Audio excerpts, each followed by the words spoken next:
Hi friends, దేవరపల్లిస్ కిచెన్కి స్వాగతం అండి.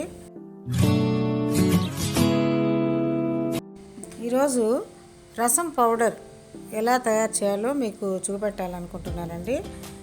రసం పౌడర్కి కందిపప్పు 1 గ్లాసు, ఒక 3 స్పూన్లు ధనియాలండి, ఒక 3 స్పూన్లు జీలకర్ర, 1 స్పూను మిరియాలు, 1/4 స్పూను మెంతులండి.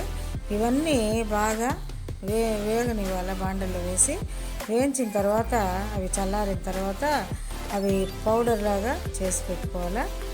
మామూలుగా చింతపండు రసం మనం కలుపుకుంటాం కదా, 2 టమాటాలు చింతపండు వేసి ఆ విధంగా కలుపుకొని రసం తయారు చేసుకుంటూ ఈ పౌడర్ ఒక 2 స్పూన్లు కలిపిన చింతపండు రసంలో ఇది కలుపుకొని తాళింపు పెట్టుకోవాలండి. అంతకుముందు నేను రసం ఎలా తయారు చేయాలో చూపెట్టాను. అప్పుడు చాలామంది ఈ రసం పౌడరు ఎలా తయారు చేస్తారు ఒకసారి వీడియో పెట్టండి అని అన్నారు.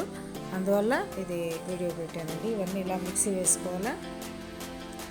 మిక్సీ వేసుకున్న తర్వాత ఆ పౌడర్ని బాగా ఆరబెట్టుకొని అది ఒక బాటిల్లో తీసి పెట్టుకుంటే 1 నెల పైనే వస్తుందండి. మనకి ఎక్కువగా జాబ్స్కి వెళ్ళే వాళ్ళకి ప్రతిరోజు చేసుకుంటే వాళ్ళకి కష్టం కదండి. అందుకని ఒకసారి ఇలా చేసి పెట్టుకుంటే 1 నెల పైనే వస్తుంది. ఫ్రెండ్స్, మా వీడియో నచ్చినట్లయితే లైక్ చేయండి, సబ్స్క్రైబ్ చేయండి, షేర్ చేయండి మీ ఫ్రెండ్స్కి. Thank you very much. మరి ఎన్ని వీడియోలతో మళ్ళీ కలుద్దామండి.